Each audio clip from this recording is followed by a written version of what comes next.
All right, welcome back to the Realm of History. We're here a special edition for the first chapter quiz live review session. Welcome, everyone. I want to remind you that in the live chat, go ahead and let me know that you're here. Put your name in there. If you have a username that I wouldn't recognize, go ahead and write your name. This way I can kind of chart, hey, who was in this session? How well did they do on the quiz? And we can kind of go from there. If this session helps you out, that's the goal. That's what this is all about.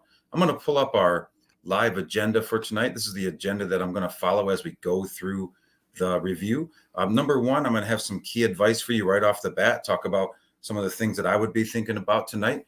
Number two, we'll go over some of the key terms that I've selected, some of the key figures, the places that I think it's really important for you to know. Number three, we'll get into some AP and some short answer advice.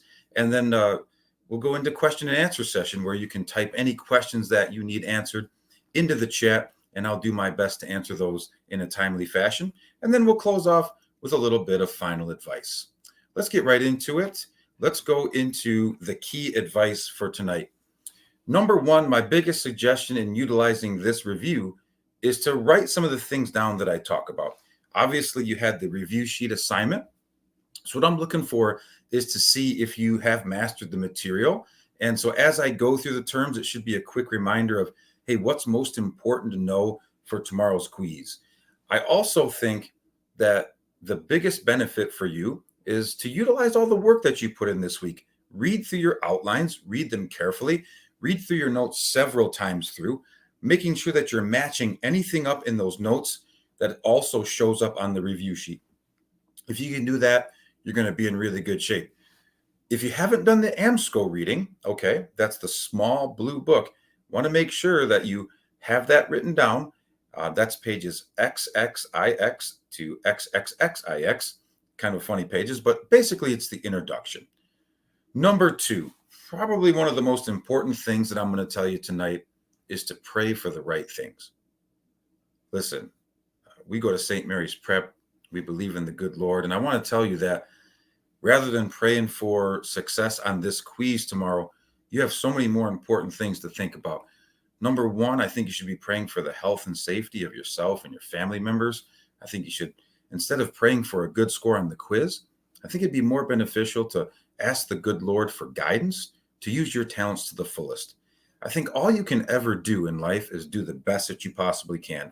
And if you ask the good Lord to give you that guidance, I think that would be beneficial. But I would never ask the good Lord for good scores on a quiz or to win a game. I think there are just more important things in life than that. I think every day and before you go to bed tonight, you should thank the good Lord for all the blessings that have been bestowed upon you. You're very fortunate to have a wonderful family, to be able to go to a school like St. Mary's Prep. So I think you got to take a minute and say the prayer of gratitude and be grateful for all of the wonderful things that you have. And with that, I think the good Lord will take care of you. I want to also say, number three, hey, our motto of the year, be here now, right? What I taught you about being here now, focusing on the task at hand, that is what it's all about. It's for tomorrow. Tomorrow, you want to be here now. You want to show up with the right attitude, with the proper focus, and you want to get it done. You want to ball out of control on the first quiz. Having gone through the review session, having gone through the review sheet, and having read all your notes, you can come in with confidence. So be here now, and of course, rep the Realm. The Realm is a family, and that's why we're here tonight, because, hey, we work together to make sure that we have everything down that we need for the quiz. Number four, I don't know how much you do this, but part of being here now is saying thank you to your parents. And all those blessings that you've been bestowed upon, it comes from the good Lord, but you've been blessed with wonderful parents, with wonderful guides. I think it's important to express your gratitude to them. If you need to go do that right now, or if you need to do that before you go to bed tonight, make sure you do that for me. I think that's another big piece of advice. Take a moment and just say thank you to your parents for all the blessings and giving you this wonderful chance to get a great education here at Orchard Lake St. Mary's. Number five, talked about this a little bit, but tomorrow's going to be a challenge. It might not be the hardest challenge of the year, but it's going to be a challenge. It's going to push you in certain ways. And I think that's one of the most beneficial things that you can do is push yourself this year. We talked about this today in class, but I need you to rise to the occasion. I need you to not shy away from the challenge. and I need you to come ready to rock and roll, meet the challenge, be here now, and rep the realm. Okay? So don't run away from it, embrace it, and let's show up tomorrow ready to go. Don't skip school tomorrow because you got a quiz. Make sure that you're ready and make sure that you come in confident with the right focus. Okay, now, if this session is helpful for you, you might want to subscribe. That would be helpful for me spreading the message about history and the love of history. So you also get all the updates, and any video that I post regarding the AP exam or anything like that will come directly to you if you put notifications on. Okay, I'm here to help. Next, let's go to the key terms, places, and figures that I really want us to have a great understanding of going into tomorrow's quiz. So let's start with prehistory or prehistoric. Remember that anything that we say is prehistoric or from prehistory means before the invention of writing, okay? And we know that writing was developed around 3000 BC, so we want to make sure that we have a good understanding of that. Anything that happened before the invention of writing is known as prehistory. All right, moving on down the list, and this is pretty much following the vast majority of your review sheet. Let's go to the Neolithic Age. The Neolithic Age is known as the New Stone Age, okay? It's a time in which better, more polished, more fashioned stone tools were developed. That is the Neolithic Age. It begins around 8000 BC. The Neolithic Age actually replaced the Paleolithic Age. The Paleolithic Age is the Old Stone Age. It's a time period in which there were simple, basic stone tools being used. Paleolithic Age is a much longer time span. It went from 2.5 million BC up to 8000 BC. Those dates, will I assess them on the quiz? Most likely not, but it's helpful information if you want to put things in chronological order. Next, we'll go into this idea of the opposable thumb. In section 1, it talked about one of the earliest hominids yet found called Australopithecine. Australopithecine had the opposable thumb. That was an advancement that we find in the Australopithecine. This means that the thumb can cross over the palm and touch the digits, okay, the fingers. And this allows you to be able to pick things up with your thumb and your fingers working in unison, okay? If you didn't have the opposable thumb, it would be very hard to pick up things with just your fingers. All right. Next, let's talk about a very important development called domestication. Domestication of animals is what we're referring to here. That is the taming and control of animals for human use, okay? The taming and control of animals for human use. Some of the early animals to be domesticated are the dog, the pig, the goat, the cow, the horse, the camel, so on and so forth. Those are examples that you can use. Next, let's talk about specialization. We talked about specialization as one of the 5 characteristics of civilization, and that is the development of skill in a specific kind of work. So when we talk about specialization, not everyone is a farmer. Once you specialize, you settle. You don't need everyone to farm. You don't need everyone to hunt and gather. So the people who aren't doing those jobs are going to be specializing in making tools or jewelry or clothing, and they're going to get really good at that as they do it over and over again. And that's why specialization is so important to the advancement of a society, because as people make hammers, they're going to figure out, oh, aha, if I put 2 prongs at the end, if I hit a nail, then I can pull it up like our modern day hammers have. So through trial and error and through experience, people get better and better at making tools and weapons, for example, through specialization. The next key term on your sheet was ziggurat. Ziggurat simply means temple, or in the Sumerian language, mountain of God. It's the largest and most important building in some of our early cities that we've studied, such as Ur, for example. Next, a very basic point, which is the term nomad. Nomads are people that move from place to place in search of new sources of food and water. Once again, moving from place to place, foraging, searching for food and water. In the lesson that I taught, I had 4 spots on the board, and I said that, hey, you can't stay in the same spot if you're nomadic or if you're hunter-gatherers. You have to move.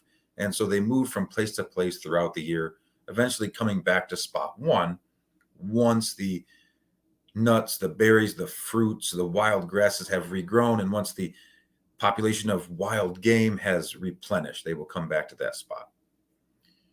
Most of the early nomadic peoples were hunter-gatherers.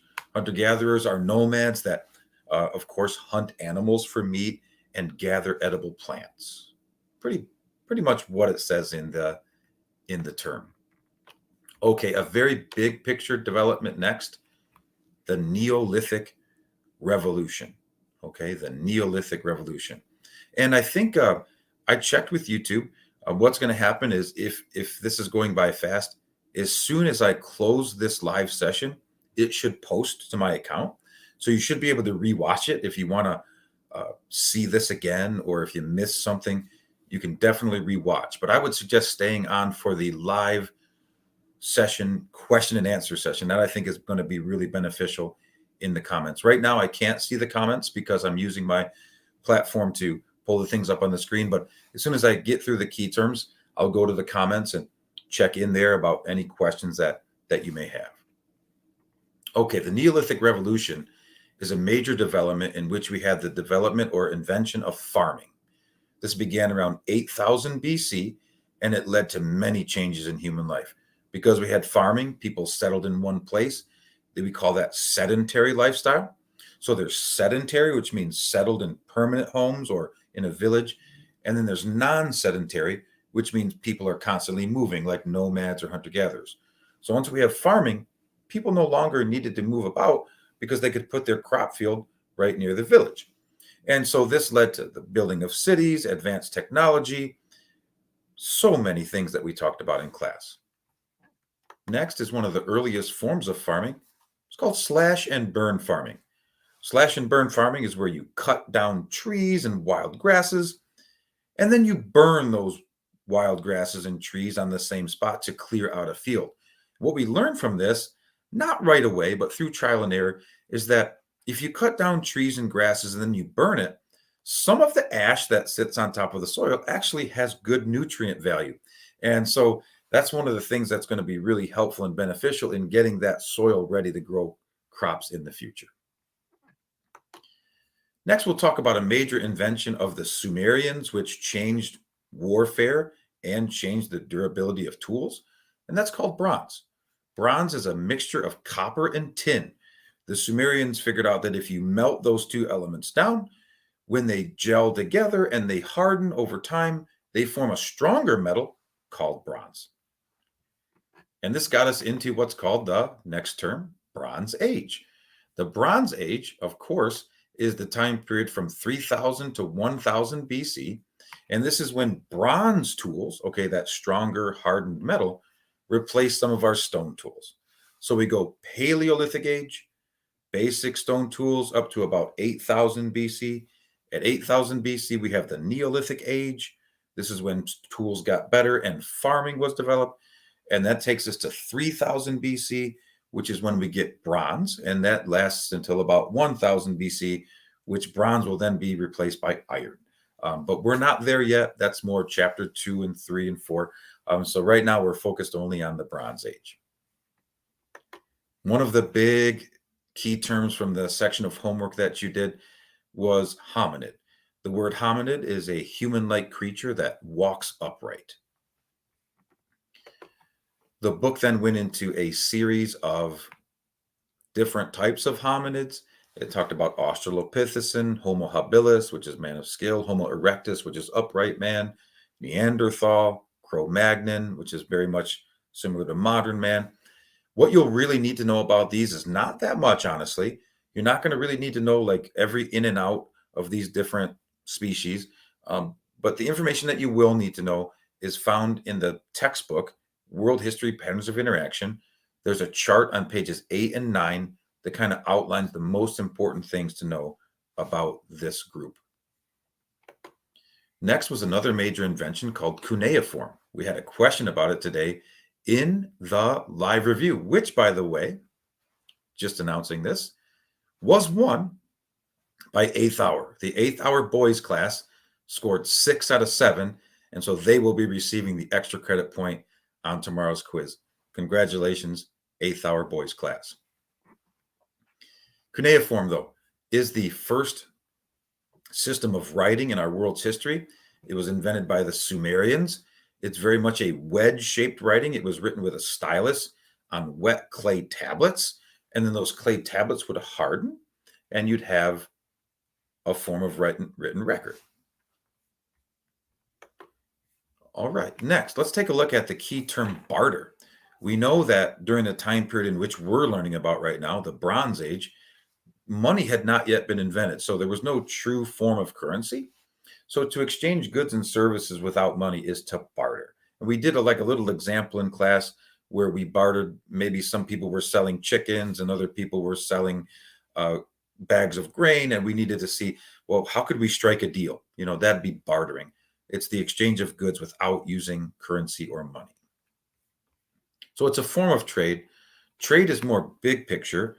Trade is basically the simple exchange of goods. You can exchange goods for other goods, or you could exchange goods for money when you're talking about trade. So trade is something that we can use in the ancient world and also in the modern world.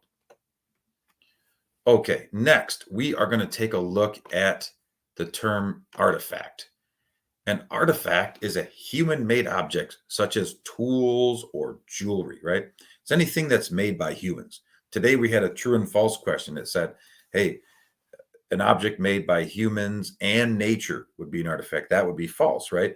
Only objects made by humans, such as tools and jewelry, are artifacts. In the modern world, a pencil would be an artifact. We said a leaf, though, would not be an artifact because it's not human-made. An example of workers that are specialized, that make things by hand, are artisans. An artisan is a worker that makes an item by hand. Okay, blacksmiths, textile workers, jewelers, those are examples of specialized workers that are artisans. The next key term that I want to go over is the term institution or institutions. And this was one of our top 5 characteristics of civilization. Institutions are long-lasting patterns of organization within a community. When we think about institutions, one of the great ones is a school. When we were in class and we were learning about institutions, we talked about, hey, we're in an institution. That was the most common answer. But other examples that you can use, hospitals, prisons, right? Government systems, religious systems. The Catholic Church, for example, is an institution. St. Mary's Preparatory is an institution. Next, let's take a look at a very important development, irrigation. We learned about how important this was in helping economically early cities gain wealth. So irrigation is when you divert water from a natural body, such as a river, to a crop field to water the plants. Today, irrigation is a little bit different. Irrigation is mostly electronic. In the morning, you might have a sprinkler system that pops up out of the yard and sprays the grass, right? So it's doing the same thing. It's watering your grass. Back then, they dug canals off of rivers into crop fields to water the crops. How do we know anything from this time period? Well, artifacts, bones, taking a look at cave paintings, taking a look at buildings that are still remaining, but also from written record. Once we hit about 3000 BC, we had cuneiform, which is the world's first language. We talked about that a moment ago. But the people who wrote things down were scribes. Scribes were your professional record keepers. All right, they're the first people to write. And they were really created to keep track of governmental issues like taxation or rules and laws that needed to be written down, or quite possibly the storage of grain, the amount of grain that they had needed to keep track of that. How long could we survive if there's a drought or something like that? Then in your notes, I did have a day where we talked about, okay, what is BC? What is AD? What is BCE? What is CE? I'm going to go over that really quick again. Remember that BC is a way that we used to date events that occurred before the birth of Christ. Okay. And then AD, remember, stands for Anno Domini, which means in the year of our Lord. And we use it to date events happening after the birth of Christ. So BC is before the birth of Christ. AD, or Anno Domini, means after the birth of Christ. Please note that AD does not mean after death. Okay. Because if it did mean after death, then there'd be a span of Christ's life, 30 to 33 years, that we'd have no way to date. So AD stands for Anno Domini. It's used to date events that have happened after the birth of Christ. BCE and CE, I taught you those because although we're a Catholic Christian school, some schools, some books are a little bit more politically correct, and they'll use terms that don't put a religious context. So BCE stands for before Common Era. It's the same thing as before the birth of Christ without the religious connotation. CE stands for Common Era, and it's the same as AD, but without the mention of Jesus Christ. Okay, but it still utilizes the birth of Christ as the precedent for the dating. All right. I'm going to get to the questions and the comments. I see there's 122 comments. We have 112 ballers on, which is great. So I'm very, very thankful for that. I'm hoping that this is helpful for you. I'm hoping that it continues to be helpful. I want to talk a little bit about the AP reading. Now, I gave you the assignment. The assignment's been on the board for several days now. But I want to talk about, hey, what's the most important thing to focus on from that reading? Okay. One of the earlier pages in the reading talks about the historical reasoning processes, otherwise known as what we call the 3 C's. So if I were you, I would make sure that I get my AMSCO book out. Okay, this book right here, the AP preparation book. And I would go and look for the page that talks about the historical reasoning processes, or what is called the 3 C's. Those are right here. It's on page XXIII, the historical reasoning processes: comparison, causation, and continuity and change over time. I would make sure that I have a really good understanding of those elements there.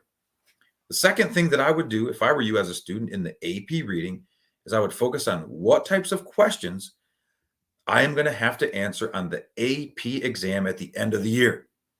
There are 4 question types. You need to be able to not only name those question types, but talk maybe 1 or 2 sentences about what you have to do in those questions. Okay. So I'm going to leave that up to you, but those are 2 big clues. And we know that there's only 2 questions on the AP portion tomorrow. So that should be extremely helpful for you. All right. Next, ballers, we're going to go into the question and answer session. So I'm going to go to the comments. Give me just a moment to filter through what I'm seeing here, and try to keep the comments clean and appropriate. I'm seeing a lot of different things here. Somebody asked me, what's my hair care routine? Love it. Yeah. I'm not going to get into the answer, but that's pretty funny stuff. Okay, I see a lot of you checked in. I appreciate that. Thank you for being here tonight. All right, I see a lot of check-ins. I would like you to type any questions that you might have into the live review, and then I'll go ahead and answer those questions. I'm going to start with one right now. Here's a good question from one of our classmates, Ella. Do we need to know the dates of when each hominid lived, or will that not be on the quiz? All right, great question. So for tomorrow, I don't think it's going to be necessary to master the dates of the hominids. There really won't be a question that assesses that on tomorrow's quiz. So you can kind of take that out of the context. I would think what you'd want to focus on with those hominids would be like Homo habilis, man of skill, first to use tools, right? Homo erectus, upright man, first to migrate out of Africa. Those are kind of the things that you should focus on. So good question. Okay. I really appreciate all of you joining. I hope this is going to be helpful for you. I'm making my way down the comments here. I see a lot of people have checked in. I'm just searching for questions. This is the one that I saw. Hair care routine. That's a really good one. As you know, that I shave the head and I'm pretty much bald. So you got me. You got me. Sign of strength. Okay. Let's see. I'm just making it down the way. A lot of people talking about Roblox. A lot of people saying things that don't really make much sense, which is fine. We can filter through those things. What does AD mean? Okay, Anno Domini, which means after the birth of Christ. It's used to date events after the birth of Christ. Well, John, um, it's due to the political nature of the world that we live in. I think that's one thing you got to understand. But I just want you to be, well prepared for both. Yeah. For our class, we use BC and AD, but you might see it otherwise.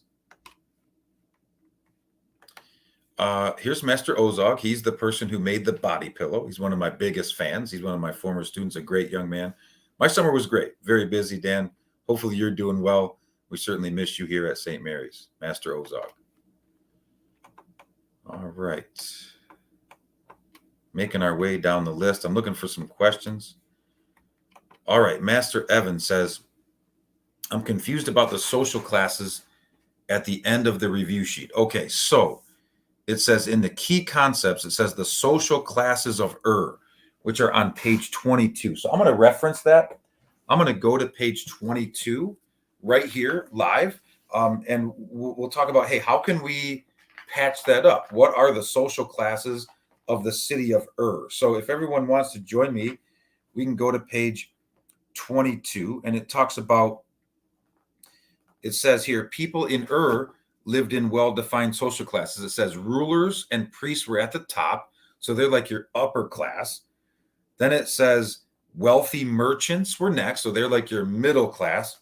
And then at the bottom were artisans and artists. So basically what we can take from that, Master Evan, is that there's three social classes in general. There's the upper class, rulers and priests. There's the middle class, would be your merchants, people buying and selling things. And at the lower class would be your artisans, people making things by hand. Where do farmers fit there? Well, farmers early on, upper class, right? Very important. As time went on and people started to develop civilization, farmers start to move down the social class system. Okay, great question. Oh, here we go. Master Sawyer, what are the disadvantages of sedentary lifestyle? Okay, let's think about this one. So we know sedentary means staying in the same place. Non-sedentary means moving about. So if you're a sedentary village, let's just say you're settled, you have a farm. One thing that is going to create a problem is that there are still nomads out there. There are still hunters and gatherers. And if they see that you have crops and you're growing them, they're going to come try and steal them. And so that's going to lead to war and conflict. So one disadvantage is that you become a target. Number two, when you settle, you start to build homes and buildings and cities. People become more densely populated. The population density grows higher. So that puts you at risk of disease. Okay. The population is starting to grow. So that puts you more at risk of malnutrition if you don't have enough food, right? Because that can happen. And then also crime, right? Crime can grow from that. So you got to think about, if I lived in a city early on, what might be the disadvantages? Natural disasters. If you're a nomadic person, you're in a very small band, so you're moving from place to place. You can kind of move away seasonally from natural disasters or places that might have a natural disaster. But if you're sedentary, if an earthquake happens where you settled, or a tornado or what have you, that can cause damage. Fire in a sedentary village or a city could be very devastating, right? So disease, being a target, natural disasters, those are some of the disadvantages of sedentary lifestyle. If you were to ask me my opinion, I think it's proven that sedentary villages were more successful than nomadic groups. However, there still are some disadvantages, and we got to take a look at both ends of the spectrum. All right, moving on down the list. Cro-Magnon, well, it's basically, Cro-Magnon man is identical to Homo sapien. There's just a little bit of a difference in brain size, which doesn't really mean a whole lot. One of the smartest men in the history of the world, Albert Einstein, had a smaller than average brain. So brain size doesn't really mean much. That would be one of the only major differences between Cro-Magnon and Homo sapien, or modern human. Master Mikey says, what is the Fertile Crescent and where is it? The Fertile Crescent is extremely fertile crescent, like a moon-shaped piece of land in Mesopotamia. It's basically the land that was in between the Tigris and Euphrates rivers, which is modern-day Iraq. And that's where Sumer was located. That's where the Sumerians were from that made all those great inventions that we learned about: the wheel, the sail, the plow, cuneiform, bronze, all credited to the Sumerians. And that was basically due to the very fertile soil that they became one of the first to grow agriculture at a very high rate. And so the Fertile Crescent is modern day Iraq. It was located in between and around Mesopotamia, or the land in between the Tigris and Euphrates rivers. Most of the maps, especially the map at the opening of the chapter, will kind of highlight where that is.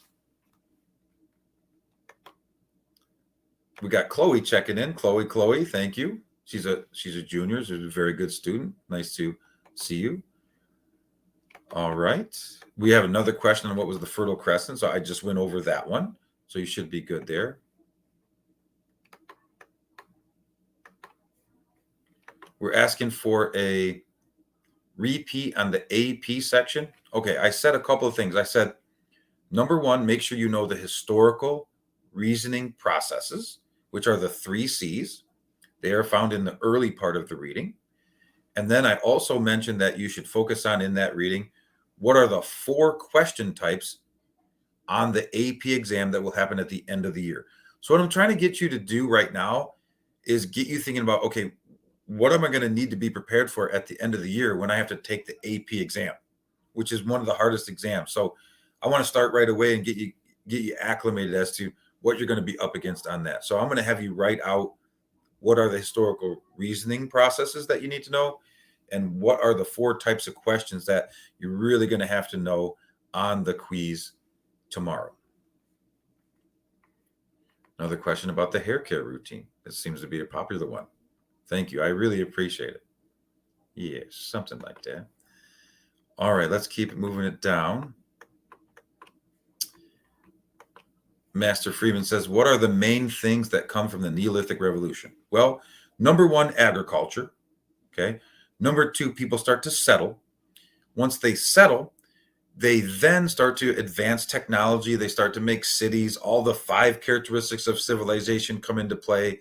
And so all of those great ideologies come and stem off of the Neolithic Revolution. But it starts with farming. It starts with farming. That is like a creation of a domino effect that impacts the rest of the history of the world.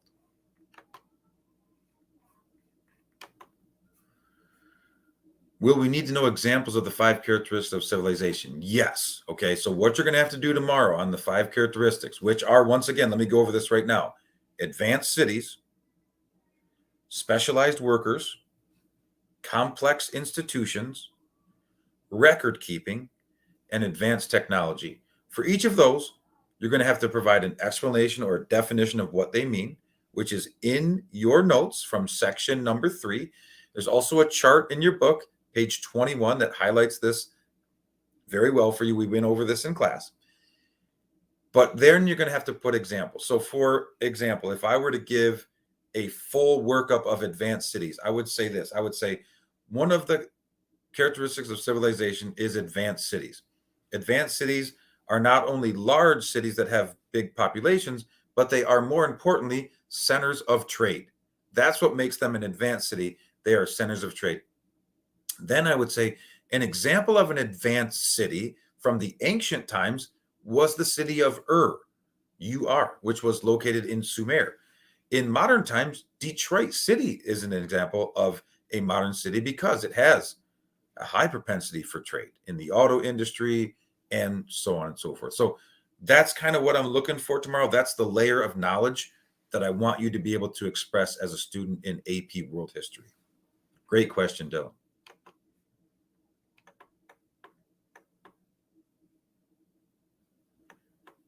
Okay, when is the AP exam? The AP exam will happen in early May. That's every year. That's when the actual AP exam happens. Do we have to give? Yeah. So you do, like I just said, you do have to give examples of the 5 characteristics, and you need to explain them.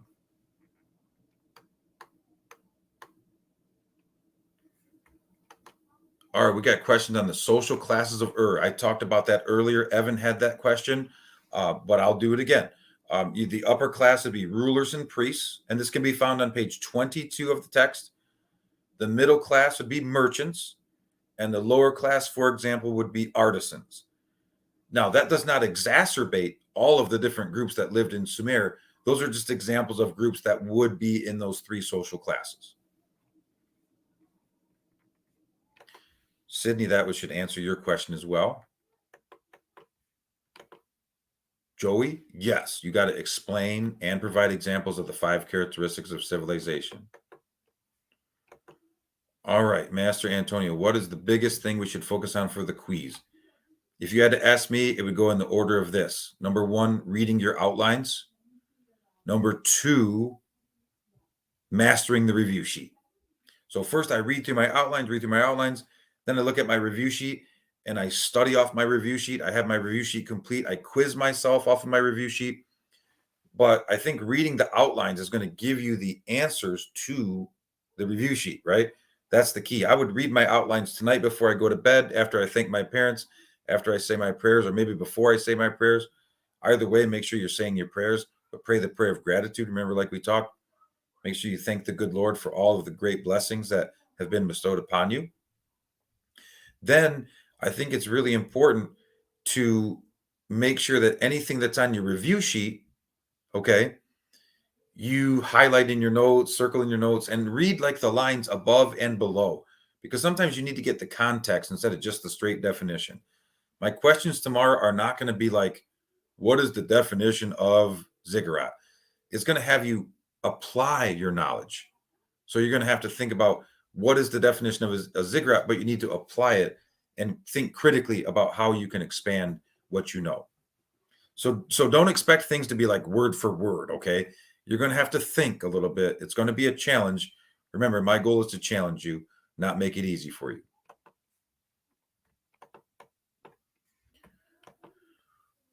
Yeah, Master Jack. This will be the 3rd time I'm talking about this, okay? So, Master Jack, you need to think about the historical reasoning processes.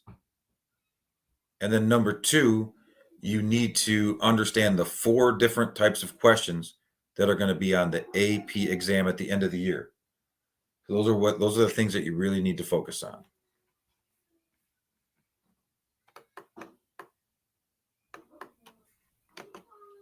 Tell Master Luke I said hello. That's my guy, Master Luke. Great student. Master John hits me with a big picture question. So this right here, Master John, I mean, this is not part of the chapter. I'm going to answer it for you in a couple of different ways. First and foremost, let me say the most important part of history, if you really want to look at it from a global perspective, is the birth of Christ. Obviously, as Christians and Catholics, I think that's huge. But number 2, if you were to ask me, like, what's the most important invention, development in history, it would be agriculture. To me, it's the Neolithic Revolution, because that set forth civilization, advanced technology. I just want to remind you, if we never invented agriculture, we would all still be nomadic hunter-gatherers. So the population of the world would be very low, and we would not have any advancements, because we would be spending all of our time hunting for meat, gathering outside roots, berries, fruits, nuts. There would not be any advancement. Okay, so agriculture to me is the biggest development, outside, of course, of religion.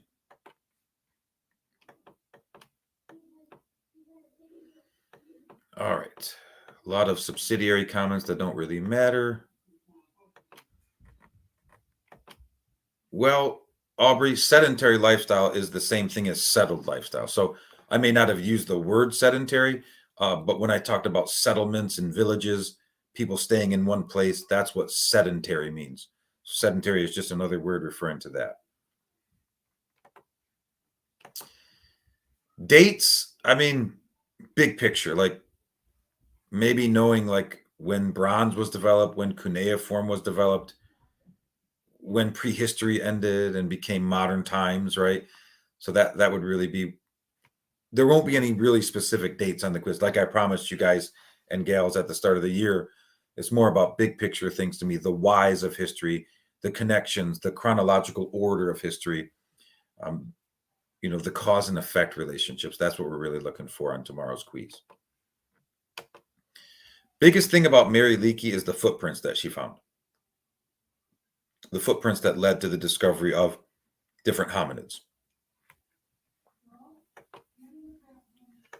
All right, next. Yep, Samuel, that Mary Leakey's an important figure because of those early discoveries of the footprints found in Africa, which led us to Australopithecine eventually, right?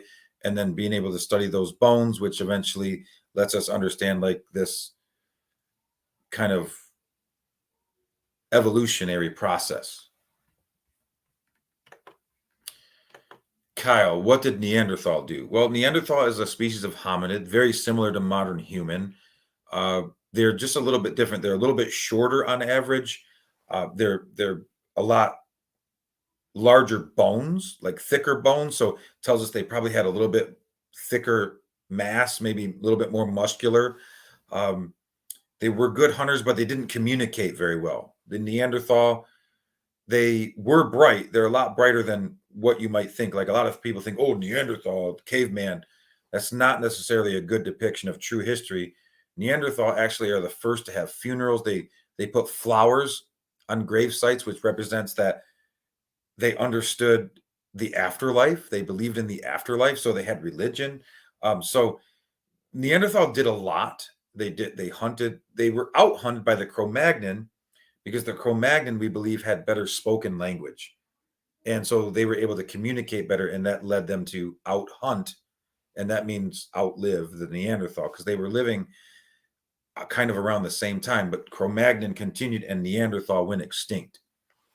I'm going to go back to the funeral. We had a burial site in Neander Valley, which is in Europe. And it showed us that they put flowers and flower petals on grave sites. Now, why would they do that? Let's think about this. Well, flowers every spring grow, right?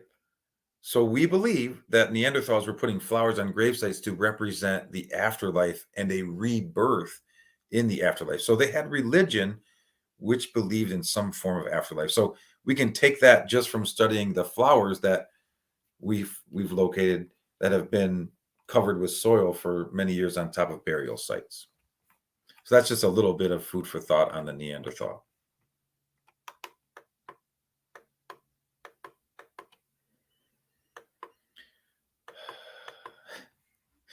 Who's Caroline Rose? This lady is hilarious. Mr. Lingo, what's your Roblox username? I do not play Roblox. All right, I don't have time to play Roblox. I'm here helping you get ready for the quiz. I mean, that's my role. Okay. I would love to play Roblox. My daughters play Roblox, and I think it's a really cool game. I like the one where they have their own little city and they can live in a house. That's kind of cool. But I don't play Roblox. Okay, sorry. I'm sorry if I'm not cool, but it's a great. If you play it, I don't mean any offense. Okay, let's see, John from Novi, baby, rep Novi. Hey, we got a competition tomorrow. We got Novi represented by Jay Brown versus Commerce represented by B. Kroll. So there's a competition there within the bigger competition, and I'm looking really forward to that. I'm hoping for Novi balling out of control, but we'll see. We'll see. I mean, if you both do really well, I'll be very happy. Lucy, okay. Lucy is an Australopithecine, so had the opposable thumb, walked kind of upright, but not necessarily totally upright, so couldn't migrate very far, right? May have used some basic stone tools, something along those lines would be all you really need to know, John. Yeah, Mikey, that's what I'm talking about. Third hour is going to be, the spot tomorrow. I'm really looking forward to that battle there.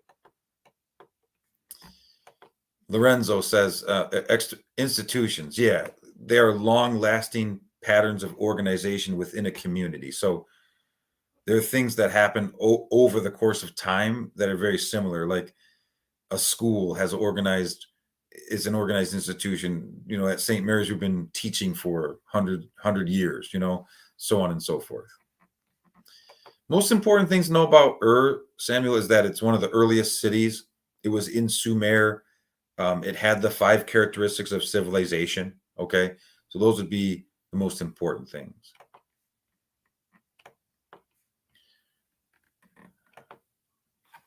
Hey, Master Luca, how are you? Nice to see you, kind sir.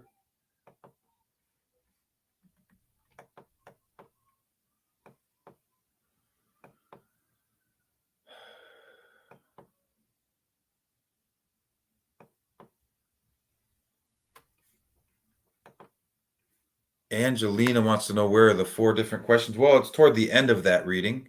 If you want me to find the exact pages, I mean, it's not one single page. So it's in that assigned reading, basically from page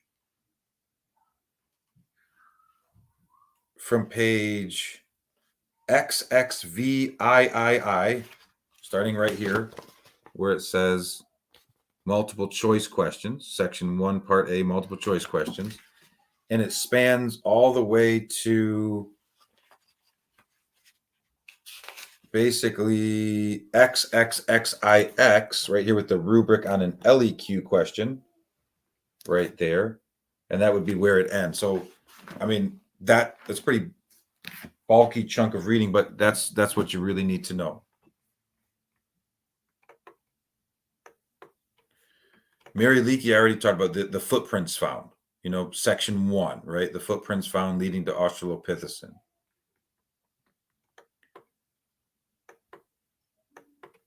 Whoa, we got a homecoming. This is wow, pretty interesting. Most of the homecoming things, you got to make like a sign now. You got to like do something special. So if this works, I'd be shocked. But hey, live reviews, we got all kinds of stuff going on. Olivia, another Novi special here, repping Novi. What are Lucy's characters? Opposable thumb, rather upright, walked upright, was a hominid, may have used some basic stone tools. Those would be the things you'd need to know.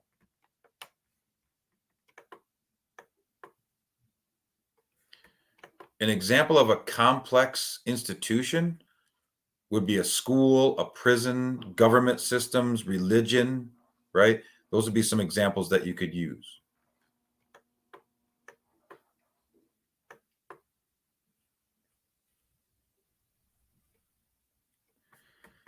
Dean, really tough to answer that one. I'll be honest with like this is not something you're going to need to know for the quiz, so I wouldn't focus on it, but the average lifespan back in those times was very early. Like people lived into their 20s and 30s because disease, they ate meat that was raw. They had a lot of dangerous things going on in hunts. So they usually didn't live all that long. Let's just put it that way. Okay. But they didn't write. So we don't have any factual record. Like anything that you might find on the internet are all estimates.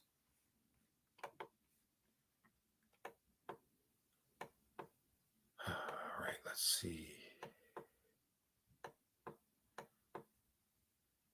Advantages of settled life. So we talked about disadvantages of settled life. Advantages would be readily available supply of food, number 1. Number 2, you're going to have domesticable species. Number 3, you're probably going to have organization. You're going to have advanced technology eventually. So all the 5 characteristics of Civ would be fair game as advantages of settled life. Cuneiform, I think page 22, Ella, gives you a picture of what it looked like and what it was. 21, 22, in that range. Section 3. Extra credit, Master Jack was won by 8th hour. Tell Simone I said hello, Aubrey. I miss Simone. Simone's one of the nicest people I've ever met. Very nice kid. Nathan, the footprints led to remains of hominids, so bones and artifacts, so on and so forth.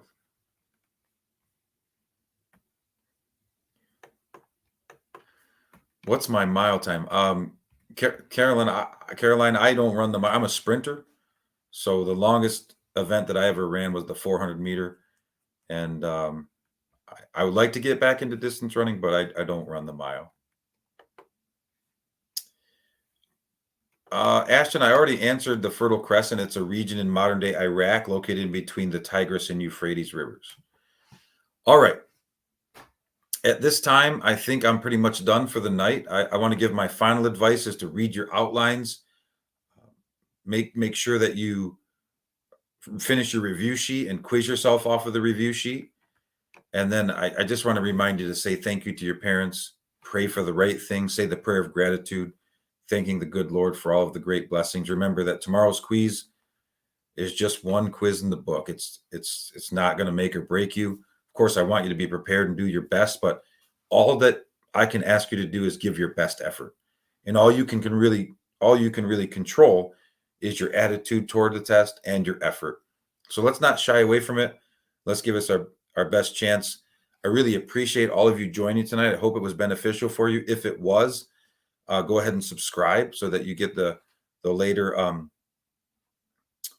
you get the chance to get any updates from me or any videos that I post. And hey, I just want to say thanks again, and I really appreciate and care about all of you. And good luck on tomorrow's quiz. God bless and have a great night.